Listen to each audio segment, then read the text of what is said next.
What's up everyone, my name's Robbie, this is Robbie in Manila, and look, I know I say this all the time, but seriously, today's video is a really good video. So for the past few months, everyone has been talking about Tesla being added to the S&P 500.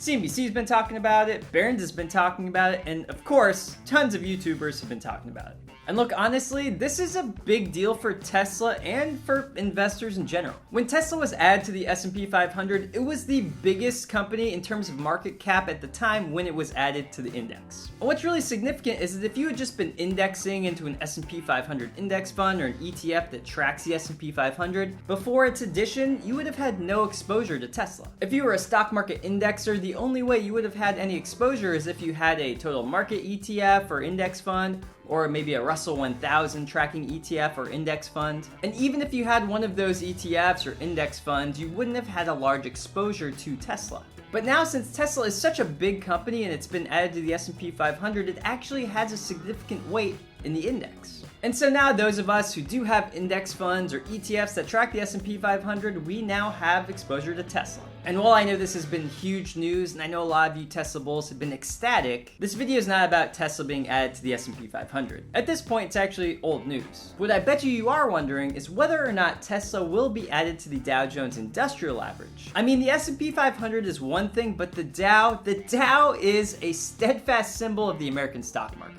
The Dow has been through recessions and wars and the Great Recession and the Great Depression. And because the Dow is such a steadfast symbol of the American stock market, it really does bring bragging rights to any of the companies added to it.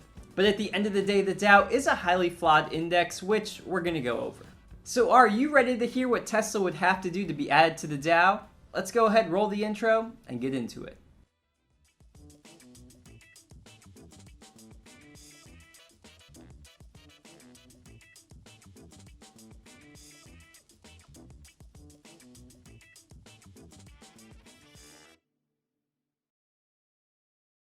So before we move on and talk about Tesla being added to the Dow, why don't you add this video to your liked videos?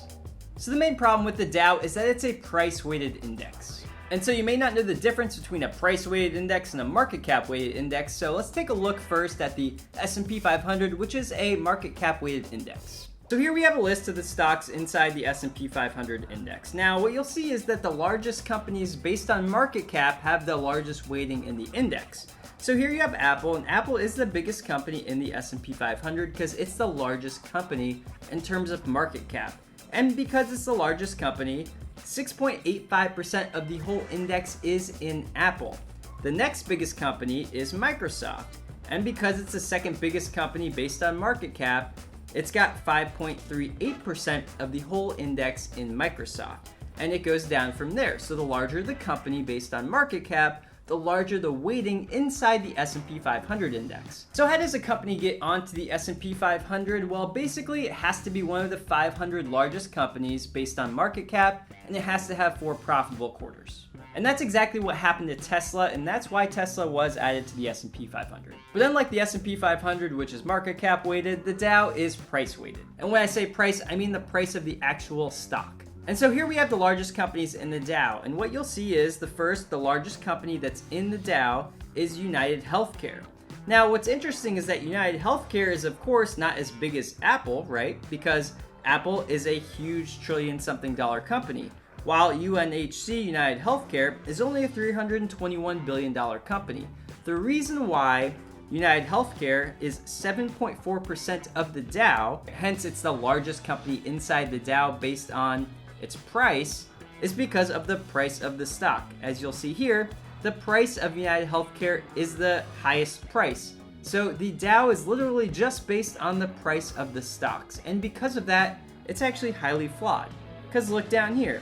Apple, as you'll see, is a $2.2 trillion company, but it sells for $126 a share. And because it's a lower price than United Healthcare, it sells for it's 2.6% of the whole entire Dow Jones Industrial Average index. So the question is, does it make sense to just base something on the price of the stock that it's selling and not on like the market cap or the size of the company? So as of when I'm recording this, Tesla is selling for $705 per share. And so if we were to add that into the Dow, Tesla would by far be the largest company because for over $700 a share, the largest stock price right now is United Healthcare, which is $338 per share. So if Tesla was added to the Dow, it would be the largest company by far inside the Dow. And so hopefully now you understand the real problem with the Dow, and it is the fact that it's based only on the price of a stock. And so as we start trying to figure out the things that would need to happen for Tesla to be added to the Dow, one of the first things is that it would probably have to have a stock price of no more than, let's say, $200 per share. And with the stock price of well over $200 per share, it would probably have to do a split before it would ever be added to the Dow. And this is probably the sole reason why Warren Buffett's Berkshire Hathaway has never been added to the Dow, because it sells for $347,000 a share, and if it was added to the Dow, Apple would be less than 1% of the Dow, United Healthcare would be less than 1% of the Dow. Essentially, it would just be the Berkshire Hathaway Dow Jones Industrial Average, so it could never happen. We can also think about this for other stocks. So for example, how about Amazon? With Amazon trading at $3,256 per share, there's no way that it would also be added to the Dow anytime soon. It would definitely have to do some stock splits. So unlike the S&P 500 index, which has a specific set of criteria to be added to the index, the Dow is a little bit more vague. So how are companies added to the Dow Jones Industrial Average? Well, you can see right here it says, a committee made up of the Dow Jones Indices representatives and the Wall Street Journal editors decide which companies are added in the Dow Jones Industrial Average. And you'll see it's absent of anything like it has to be the largest market cap company or it has to have 4 quarters of profitability. Literally, it is just a committee that seems to vote on which companies go into the Dow. So a company needs to be voted in to be added to the Dow, and the company can't have a very high stock price. So this weeds out companies like Berkshire Hathaway and Amazon, who of course don't do stock splits and they don't really care about financial engineering. So honestly, they're probably never going to be added to the Dow. And so now let's turn our attention to Tesla. And so what would Tesla have to do to get on the Dow Jones Industrial Average? Well, we already know that they do stock splits, and they are interested in the whole financial engineering aspect of making their stock price low. And so this is the first check in the box of whether or not Tesla could ever be added to the Dow, because they're doing the things that they would need to do to probably be added. But the next thing is that Tesla really needs to be a profitable and amazing company to be able to be added to the Dow. Essentially, the Dow doesn't add companies that are unprofitable. They tend to focus on companies that have been around a while, that have a proven track record, that make good profits. And so then the question is, what would Tesla have to do to check those other boxes? If over the next few years Tesla continues to manufacture vehicles and it gets closer and closer to the unit volume of companies like Toyota, and at the same time it was able to awaken its robo-taxi fleet, and all of these things add to profits in the company, then Tesla one day does have a shot at getting onto the Dow Jones Industrial Average. But the thing is, that's not going to happen anytime soon because, of course, there's capital that needs to be allocated to add to all of these different things.